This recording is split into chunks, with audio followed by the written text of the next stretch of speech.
Assalamualaikum warahmatullahi wabarakatuh. Ila khairin Nabi Mustafa Rasulullah sallallahu alaihi wasallam wa ila arwahi abaihi minal anbiya'i wal mursalin wa ila arwahi jami'il qubur lil muslimin wal muslimat wal mu'minin wal mu'minat min masyarikil ardi ila magharibiha lillah lahumul fatihah. A'udzu billahi minasy syaithanir rajim. Bismillahirrahmanirrahim.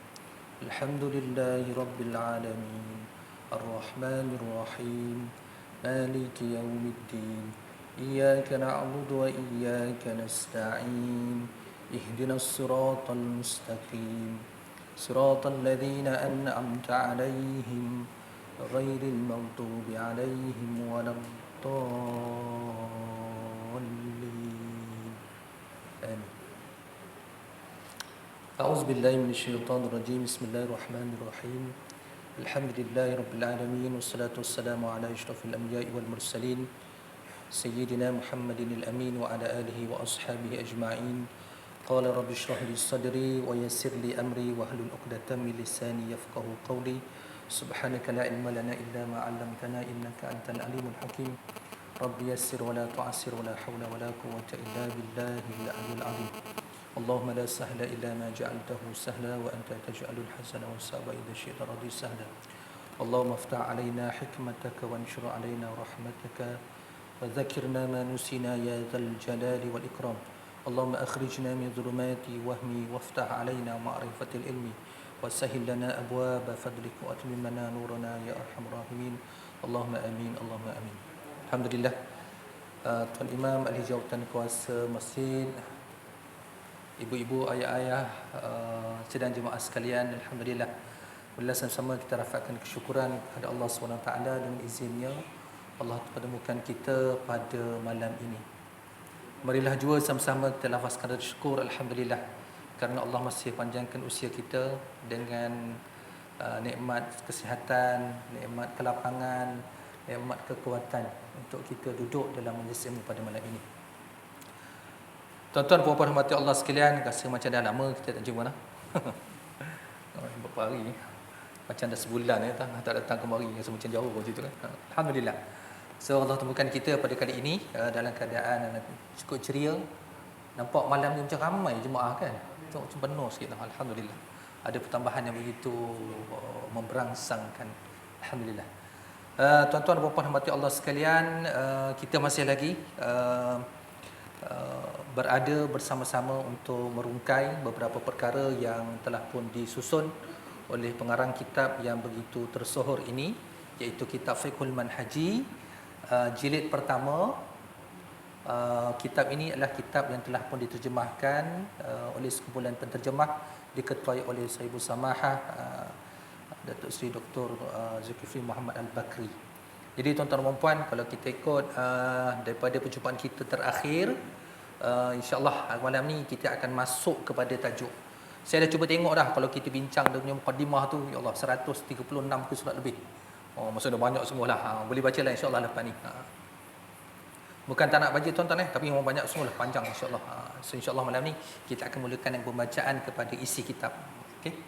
Qala al-musannif rahimahullah wa nafa'ana bi ulumihi fi darain. Allahumma amin. Al-Fiqhul Manhaji jilid 1, hukum bersuci. Dah masuk dah tu insya-Allah. Okey, bismillahirrahmanirrahim. Pengertian bersuci. Bersuci pada bahasa ialah bersih dan bebas daripada segala kekotoran. Sama ada di dalam bentuk yang nyata, hissi, seperti najis, atau bentuk yang maknawi, seperti perkara yang mengaibkan atau sifat-sifat keji. So ada dua pengertian, satu dari sudut bentuknya yang nyata dan satu lagi daripada bentuknya yang tidak nyata. So kedua-duanya ini akan memberikan pengertian kepada kita. Bila kita baca nanti kita akan dapatlah huraian begitu panjang insya-Allah. Bersuci dengan air bermaksud bersih daripada kekotoran, manakala bersuci daripada hadas bermaksud bebas daripadanya. Yang biasa kita maklum, bila nak bersuci kena cari air. Ada tak elemen lain ataupun benda lain yang boleh digunakan untuk bersuci? InsyaAllah ada. Kita akan jumpa nanti. Okey. Dan bersuci ini, bila kita sebut bersuci, yang tidak ada dalam fikiran kita bila suci mesti dengan najis. Maksudnya ada sesuatu kekotoran barulah kita akan bersuci. Pun begitu sebenarnya dalam bentuk maknawi ada kekotoran-kekotoran batiniah, dalaman kita yang kadang-kadang kita tak perasan. Yang itu pun sebenarnya perlu disucikan. Okey? Bersuci pada syarat ialah perbuatan yang mengharuskan solat atau seumpamanya seperti berwuduk kepada sesiapa yang belum berwuduk. Jadi biasanya bersuci ini dikaitkan dengan amal ibadah. Okey, bila disebut suci, sebenarnya keperluan bersuci itu untuk kita melaksanakan ibadah kepada Allah Subhanahu Wa Taala. Dan bila sebut saja bersuci, maksudnya adalah perbuatan yang mengharuskan solat. Okey? Ataupun seumpamanya seperti berwuduk kepada sesiapa yang belum berwuduk, kerana amal ibadah yang kita nak laksanakan bukan hanya tertumpu kepada solat. Ada amal ibadah lain yang memerlukan kita untuk kita berwuduk, dalam erti kata yang lain untuk kita bersuci, barulah amal itu diterima. Contohnya seperti i'tikaf. Okey, syarat untuk i'tikaf kena bersuci. Bersuci daripada apa? Bersuci daripada najis, bersuci daripada hadas. Bila sebut hadas, nanti kita akan sampai kepada perbincangan yang panjang. Hadas ini ada dua. Satu hadas besar dan satu hadas kecil. Bila kita sebut pula najis, najis terbahagi kepada ada tiga. Yang biasa kita tengok ada tiga. Pertama najis mukhaffafah yang ringan. Kedua najis mutawassithah pertengahan. Dan satu lagi najis mughalladhah yang berat. Alamak, macam belajar masa zaman kafar dulu kan. Tapi itulah tuan-tuan, inilah ilmu kita kan. Cuma perbincangan ni insya-Allah akan pergi panjang. Masing-masing dah ingat balik, dah refresh balik semula insya-Allah. Kemudian selain daripada itu, mandi kepada sesiapa yang diwajibkan mandi. Selain daripada berwuduk, ada satu lagi mandi. So bila dikaitkan dengan mandi, sebenarnya adalah melibatkan sesuatu perbuatan yang mewajibkan mandi. Apa dia perbuatan mewajibkan mandi, tuan-tuan dan puan-puan? Yang itulah. Yang itulah. Apa yang itulah? Okey, yang pertama keluar mani. Kemudian yang kedua, kalau perempuan keluar darah haid. Kemudian yang ketiga apa dia tuan-tuan? Dah ingat dah lupa. Ya, keluar darah nifas. Apa lagi? Darah wiladah. Darah wiladah ni apa? Darah yang keluar ketika seorang perempuan melahirkan anak. Yang termasuk juga dalam kategori itu adalah yang keguguran. Jarang disebutkan, mewajibkan mandi. Okey. Dan yang menghilangkan najis daripada pakaian, badan dan juga tempat. Jadi bila kita nak bersolat, nak melakukan ibadah ni, antara benda yang perlu dibersihkan selain daripada tempat kita solat ataupun tempat kita nak lakukan ibadah adalah anggota badan. Yang pertama adalah anggota badan kita. Maksudnya kena disucikan anggota badan kita daripada najis dan kekotoran. Kemudian yang kedua, pakaian yang kita nak pakai. Kemudian yang ketiga adalah tempat yang kita nak dirikan ibadah. Timbul persoalan kadang-kadang kita jumpa, kalau kat Malaysia ni tak berapa nampak, tapi yang baru balik daripada haji, kan nak ucapkan hajjan mabrura wa sa'yan mashkura wa tijaratan lan tabura kepada yang baru balik daripada haji. Pak-pak haji, mak-mak haji yang baru balik daripada haji, kita memang akan nampak apa yang berlaku dekat Tanah Arab. Apa yang kita nampak tuan-tuan dan puan? Sebilangan daripada masyarakat di sana, especially terutamanya armed forces, kan, anggota keselamatan. Semasa musim haji baru ni, kalau perasan, mereka solat dengan pakai kasut, kan? Tak pecah kasut pun, tak buka kasut pun. Soalan dia, boleh ke macam tu Ustaz? Betul tak? Soalan dia, boleh tak macam tu? Boleh dan tak boleh. Yang boleh tu macam mana, yang tak boleh tu macam mana. Yang dibolehkan ni maksud dia sebelum dia pakai kasut dengan sempurna, dia dah ambil wuduk siap-siap. Kemudian dia tidak pun batal wuduk dia. Masuk waktu dia nak solat. Okey, kena pastikan bahawa kasut yang dia pakai itu tidak terkena najis. Kemudian dia boleh solat. Maksudnya dia bersihkan kasut tersebut, kemudian dia boleh solat dengan kasut yang dipakai. Okey? Yang tak bolehnya macam mana? Yang tak bolehnya kalau dia tak wuduk tadi.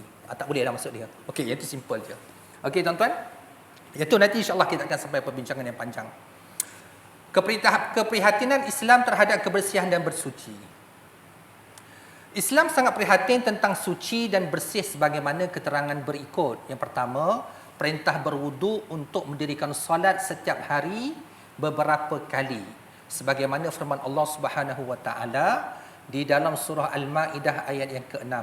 A'udzubillahi minasyaitonirrajim. Ya ayyuhalladzina amanu idza qumtum ilas salati faghsilu wujuhakum wa aydiyakum ilal marafiqi wamsahu bi ru'usikum wa arjulakum ilal ka'bain. Sadaqallahul azim. Maksudnya ayat ini sebenarnya adalah bukti, dalil kenapa kita diminta untuk berwuduk ketika nak mendirikan solat. Okey? Wahai orang-orang yang beriman, apabila kamu hendak mengerjakan solat, padahal kamu berhadas kecil. Maksud hadas kecil ni apa tuan-tuan dan puan? Hadas kecil. Keluar sesuatu daripada kubul ataupun dubur. Apa yang keluar tu, apa benda pun, ikutlah. Keluar kacang. Ya ke Ustaz boleh keluar kacang? Iya. Kan? Lebih-lebih lagi yang jenis, tak kata tuan-tuan ya, kita ni yang gigi pun tak berapa nak kuat. Kan? Makan pula jagung.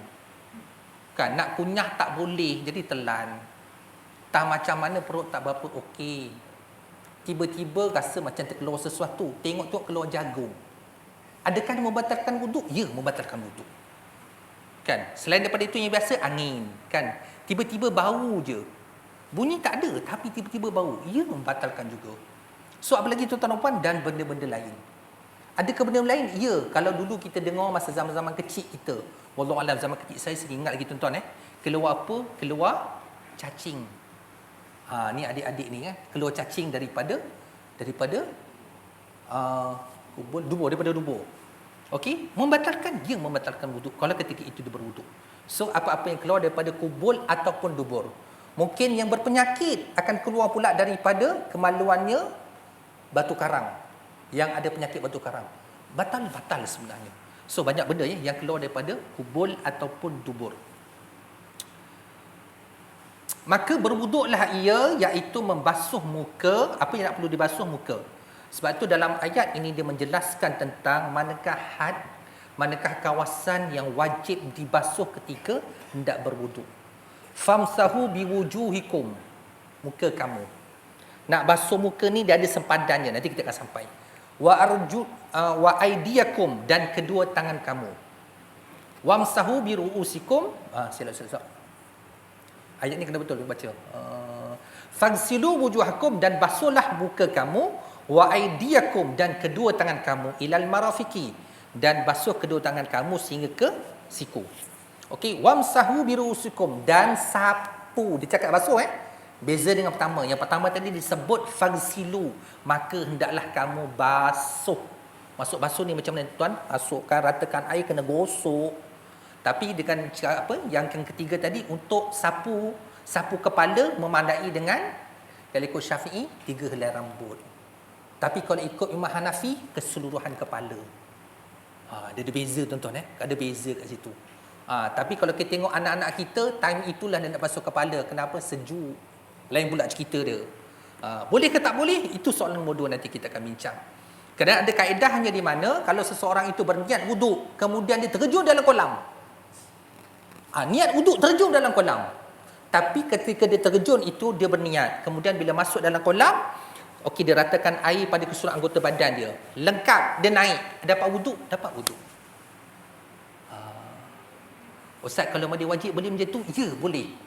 Janji rata keseluruhan air kena kepada anggota badan. Lepas ni nak buat, boleh, tak ada masalah tuan-tuan. Tak ada masalah, okey je. Okey, biru'usikum wa arjulakum ilal ka'baini, dan basuh kedua kaki kamu sehingga ke buku lali. So anggota wuduk sebenarnya ada berapa?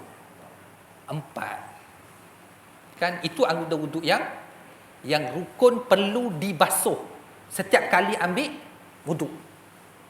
Yang lain sunat. Kemudian timbul pula yang 3 kali itu macam mana Ustaz? Yang 3 kali juga adalah sunat. So yang wajib adalah sekali. Yang kita jalan praktis ni, air banyak ni kita gunakan untuk berwuduk. Ya ke Ustaz kena? Ya, kena belajar. Bila masa nak pakai? Solat dalam kapal terbang. Kalau idak banjir dekat tandas. Kan masuk waktu masing-masing nak solat. Dah masuk waktu ni nak solat ni. Habis semua masuk tandas. Banjir kapal terbang. Sebab itu kita diajar untuk ambil wuduk menggunakan jumlah air yang sedikit. Sama ada menggunakan semburan ataupun menggunakan air yang sedikit. Ada sebilangan daripada mereka mereka akan bertayamum. Boleh tak boleh bertayamum dalam kapal terbang? Tuan-tuan. Boleh tak boleh? Boleh dan tak boleh. Kalau air cuma sedikit, boleh tayamum, tak ada isu pun. Tayamumlah. Kan timbul pula soalan, nak cari debu kat mana ustaz? Allah soalan kan. Kat mana tuan-tuan nak cari debu? Debu ni pasal tak nampak tuan-tuan So kita boleh tepuk dekat mana? Tepuk dekat kursi depan, tepuk dekat dinding sebelah kiri. Tapi jarang. Kan? Biasanya jemaah haji Malaysia kalau nak pergi haji mesti dia standby dah air. Kita dah pesan siap-siap, so bawalah penyembur kecil tu kan panjang ni, letak dekat beg galas kita, masuk je waktu masing-masing praktis. Gitu kan. Betul lah macam ni. Macam apa ni minyak wangi tu, betul tuan-tuan dan puan. Itu kaedah yang diajar. Alhamdulillah kita praktis. Cuma benda ni kita tak praktis selalu. Kalau yang tak pernah pergi haji, belum nak pergi haji, biasanya tak nampak gambaran. Kawan cerita, ya ke boleh? Sekarang ni dah boleh praktis tuan-tuan. Dan benda ni sebenarnya kita boleh buat masa bila tuan-tuan dan puan, katakan kita naik kenderaan dan kita rushing nak cepat ni. So ambil wuduk ketika berada dalam kenderaan, tak payah berhenti, ambil wuduk dalam kenderaan. Okey, kemudian macam mana nak solat? Berhentikan kenderaan, hadapkan ke arah kiblat. Solatlah ketika dalam kenderaan. Boleh, tak masalah pun. Kan? Tapi yalah, itu ada kaedah dia, kena belajar tuan-tuan kena belajar. Kalau tak nanti kan jadi sesatlah pula kita. Okey, yang kedua. Gesaan supaya mandi pada keadaan tertentu. Firman Allah Subhanahu Wa Taala dalam surah Al-Maidah ayat yang ke-6. Wa in kuntum junuban fattaharu. Dan jika kamu berjunub, berhadas besar. Dalam kes ini berjunub adalah melakukan persetubuhan antara suami dan isteri. Okey. Maka bersucilah kamu dengan mandi wajib. So mandi wajib ni maksudnya macam mana? Mandi dalam erti kata meratakan air daripada keseluruh anggota badan bermula daripada kepala sehingga ke hujung kaki dengan niat yang tertentu. Tuan-tuan, yang membezakan satu ibadah dengan adat ini adalah niat.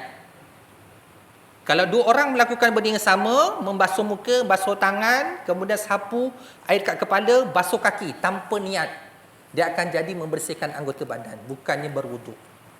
Tapi kalau diselitkan dengan niat, dia jadi wuduk. Sama juga dengan kita punya perbuatan kita seharian. Kan, kalau kita niatkan sesuatu itu lillahi ta'ala, sepanjang kita melakukan ibadat perbuatan itu, kita akan dapat pahala daripada Allah Subhanahu Wa Taala. Contoh, pakai pakaian. Nawaitunya tadi kita pakai adalah untuk menutup aurat. Tuan-tuan dan puan dapat pahala sepanjang kita pakai pakaian. Hebat tak hebat Islam kan? Begitu sekali. Kita pakai selipar pun sama juga tuan-tuan. Sebab itu kita kena masukkan niat dalam perbuatan yang kita nak lakukan saban hari. Okey, itu yang kedua. Ini dinyatakan lagi di dalam hadis Rasulullah sallallahu alaihi wasallam. Lillahi ala kulli muslimin ay yaghtasila fi kulli sab'ati ayyamin yaghzilu fihi ra'sahu wa jasadahu. Atau kama qala sallallahu alaihi wasallam, hadis riwayat Bukhari dan Muslim. Maksudnya tanggungjawab setiap muslim kepada Allah ialah mandi sekurang-kurangnya sekali dalam seminggu dengan membasuh kepala dan badannya. Iaitu pada hari apa tuan-tuan? Pada hari Jumaat. Sebab itu ada gesaan hukumnya sunat untuk mandi pada hari Jumaat. Ada dalilnya? Ada dalilnya tuan-tuan dan puan. Lepas ni ayah-ayah, ibu-ibu kan, kalau ayah-ayah nak pergi masjid, ibu-ibu kena ingatkan, bang, mandi sunat hari Jumaat. Dia hadis lain, ada cerita hadis lain tu, tak nak cerita yang tu lain kali kita bincang. Panjang kalau cerita yang tu kan. Okey, yang ketiga, perintah supaya memotong kuku, membersihkan gigi dan pakaian. Ini juga adalah sunat Potong kuku, bersihkan gigi dan pakaian. Rasulullah sallallahu alaihi wasallam bersabda, khamsun minal fitrati al-khitanu wal istihdadu wa natfu ibti wa taklimul azfar wa qassus syaribi. Maksudnya 5 perkara daripada fitrah ialah yang pertama, berkhitan. Apa kena mengenai khitan tuan-tuan? Ada tak yang latar belakang kedoktoran dalam jemaah kita? Kan? Kerana bila dipotong kulit kepala tu, sorry nak sebut tuan-tuan sebenarnya di bawah kulit kepala tu ada kekotoran. Kadang-kadang bila buang najis, kalau tidak dibersihkan, kekotoran akan melekat kat situ. Kuman-kuman pun akan melekat kat situ. Dan benda ni rupanya bukan benda yang kita kata dia tabu. Kan? Kerana apa? Kerana di barat juga, barat yang tidak memeluk agama Islam juga, mereka sekarang ni kan melaksanakan khitan kepada lelaki-lelaki mereka. Ada beberapa sebab. Satu disebabkan kebersihan, kemudian yang kedua disebabkan oleh apabila dia berhubungan dengan pasangannya dan lebih puas. Itu antara benda-benda yang kita kena tahu. Dan kita alhamdulillah dalam Islam memang kita dah praktiskan benda itu lama. Cuma kadang-kadang ada satu tanggapan bila nak masuk Islam kena potong. Menyebabkan orang takut masuk Islam. Tuan-tuan dia bukanlah masuk hukum wajib potong, tapi sunatnya dipotong. Pasal kita nak bersihkan kawasan itu. Okey? So yang pertama yang menjadi sunat ni ada 5 perkara sunat. Yang pertama khitan. Okey, khitan ni bagi perempuan apa hukumnya? Sunat juga. Ya, sunat juga. Okey. Dia adalah dia punya kadarnya untuk dipotong. Kerana dia melibatkan kepada kegairahan dan sebagainya. Yang itu juga dibincangkan oleh ulama. Kemudian yang kedua, mencukur bulu ari-ari. Tahu ya tuan-tuan bulu ari-ari? InsyaAllah tak ada masalah. Mencukur bukan mencabut. Dia ada beza tuan-tuan. Kita tambah. Kemudian yang ketiga, mencabut bulu ketiak. So ada beza, yang satu dicukur dan satu ini dicabut. Sunatnya begitu. Kemudian memotong kuku dan menggunting misai. Misai tidaklah digunting, bukan dicukur. Betul. Okey. So ada 5 perkara sunat yang boleh kita amalkan. Tapi kalau yang terlibat sebagai anggota keselamatan kan, dituntut untuk buang misai, buang janggut, yang itu jangan dipertikaikan tuan-tuan yang kata ini ikut sunnahnya kena pakai. Janganlah macam tu tuan-tuan. Dia tak sampai hukum wajib potong. Ataupun wajib dibela. Cuma hukumnya sunat. So kalau dipotong tak dapat pahala sunat, itu saja. Kalau dicukur tak dapat pahala sunat, itu saja. Okey? Tapi dia tidaklah terlalu rigid kata ini kena jaga janggut panjang. Tak begitu tuan-tuan So jangan pula disarat tafsirkan. Kerana kalau macam kami di institusi ni, bila kita cakap dengan pelajar kita kan, awak ni misai dengan janggut ni kena trim. Dia kata apa? Ini ikut sunnah. Susah juga nak jawab ni pelajar-pelajar macam ni. Bijak kan? Bijak. Lepas tu kita kata, kenapa rambut panjang sampai ke collar baju? Dia kata apa? Sunnah. Ustaz tak baca ke dalam? Hebat tu. Kalau kita baca dalam, memang ada tuan-tuan baca dalam kitab Allahumma salli ala Muhammad.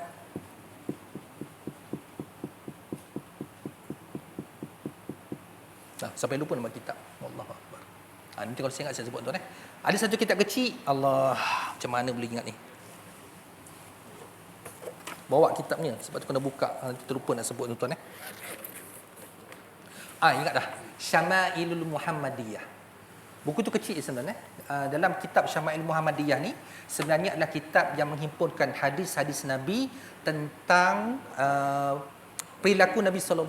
Baju apa dia pakai, macam manakah rupa paras Nabi, janggutnya macam mana, misalnya macam mana, jubahnya macam mana. So diceritakan dalam kitab yang kecil itu. Memang disebut rambut Nabi ni disisir kemas dan panjang sehingga ke tengkuk. Tapi disisir kemas. Jangan pula jadikan hujahkan, ni panjang. Kenapa ni? Ikut sunnah Nabi. Kalau melibatkan pejawatan, melibatkan tugas hakiki, melibatkan anak-anak yang sekolah, hendaklah dipotong pendek, kena beritahu dipotong pendek. Yang itu juga adalah sunnah.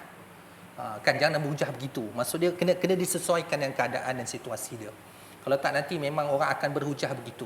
Ni kenapa ni kahwin dua? Sunnah Nabi. Sunnah Nabi yang lain banyak lagi, kenapa tak nak buat? Kan sunnah yang itu perlu dipilih. Yang ni persoalan-persoalan yang kadang-kadang kita kena rasionalkan orang-orang yang tertentu ni supaya mereka faham. Kan sunnah yang banyak lagi yang perlu dibuat tu selalunya kita buatlah. Yang mudah-mudah tu boleh kita buat, kita buat. Betul Antaranya apa? Bersiwak yang paling mudah. Kan kalau kita macam tak berapa selesa letak dekat poket atas, okey, ketika wuduk kita bersiwak. Kan Nabi sebut laula an asyqa ala ummati la amartuhum bisiwaki inda kulli salatin. Kalau tidak menjadi satu kesukaran kepada umatku, nescaya akan aku minta kepada mereka untuk bersiwak, maksudnya membersihkan gigi menggunakan kayu kan setiap kali nak mendirikan solat. Kan tuan-tuan, itu memang amaran galakan daripada Nabi SAW. Ada begitu sekali ada sini. Okey, berikutnya sabda Rasulullah sallallahu alaihi wasallam baru sebut laula an asyqa ala ummati. Betul punya. Okey, maksudnya sekiranya tidak membebankan umatku, aku akan memerintahkan mereka supaya bersugi setiap kali bersolat. Sugi itu bersiwak lah tuan-tuan. Okey, menurut riwayat lain daripada Imam Ahmad pada akhir hadis tersebut, ketika setiap kali berwudu, kan? Inda kulli solatin tu maksudnya apa? Ketika setiap kali mengambil wudu. Tujuannya apa? Membersihkan mulut kita daripada sebarang kotoran. Maklumlah sekarang ni musim durian. Kan? Tadi ada kawan belanja durian, kan? Saya tengok tadi lalu dekat pasar, ada durian.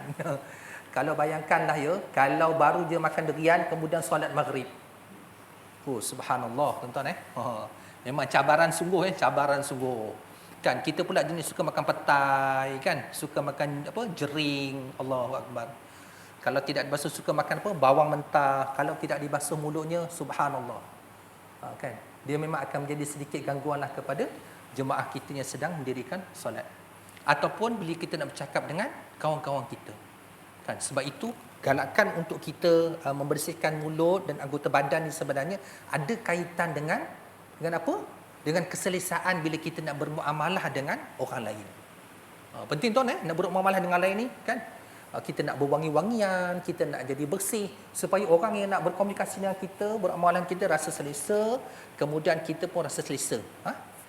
Okey. Kita nak tengok. Okey, firman Allah Subhanahu Wa Taala yang lain, wasiyabaka fatahhir, dan pakaianmu maka hendaklah engkau bersihkan. So segala-gala yang kita sebutkan sebenarnya ada sandaran hadis dan hujahan yang boleh kita pegang dan kita jadikan sebagai panduan dalam kehidupan kita. Hukumnya apa? Dapat pahala sunat. Allah, hebat semua tuan-tuan. Sabda Rasulullah sallallahu alaihi wasallam kepada para sahabat, innakum qadimuna ala ikhwanikum fa aslihu rihalakum wa aslihu libasakum hatta takunu ka'annakum syamatun fin nasi fa innallaha la yuhibbul fuhsya wala tafahush. Maksudnya, kamu akan berjumpa dengan sahabat-sahabat kamu, maka perkemaskanlah peralatan dan pakaianmu sehingga kamu dikenali di kalangan orang ramai. Sesungguhnya Allah tidak suka kepada perkataan dan perbuatan yang keji dan keterlaluan.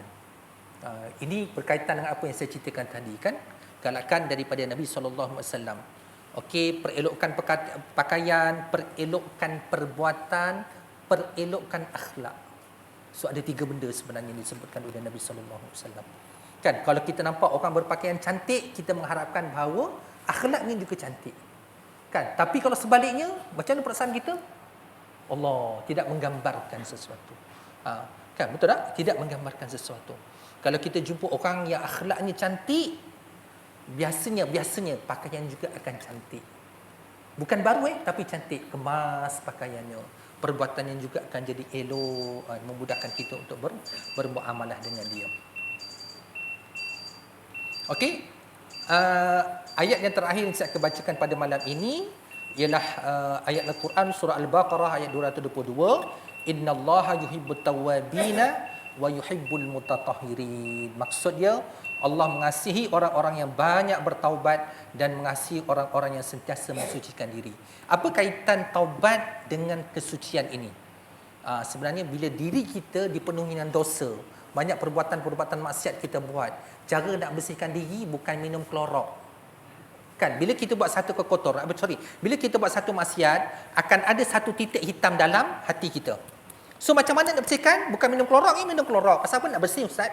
Selamat, qalu inna lillahi wa inna ilaihi raji'un.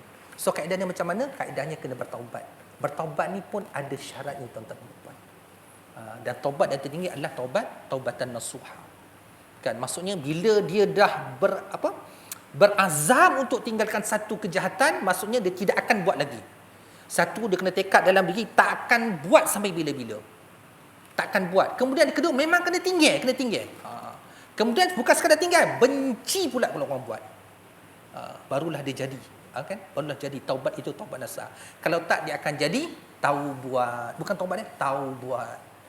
Tahu buat lagi sampai bila wallahu a'lam bissawab. Okey, tuan-tuan dan puan, alhamdulillah ada sedikit yang kita dah bincangkan pada malam ini. InsyaAllah pada pertemuan akan datang, kita akan bincang tentang hikmah pensyariatan bersuci. Semalam ni sebenarnya perbincangan kita tentang takrifan, kemudian yang kedua tentang ayat Al-Quran dan hadis Nabi SAW yang menyuruh kita supaya kita bersuci. Semoga ia mendatangkan manfaat kepada kita bersama. Wallahu a'lam bishawab. Mari sama-sama kita tangguhkan dengan membaca tasbih kifarah dan surah Al-Asr. Bismillahirrahmanirrahim. Wal 'asri innal insana lafi khusr illa alladhina amanu wa 'amilus solihat wa tawassaw bil haqq wa tawassaw bis sabr. Subhanakallahumma wa bihamdika asyhadu an la ilaha illa anta astaghfiruka wa atubu ilaik. Wassalamu alaikum warahmatullahi wabarakatuh.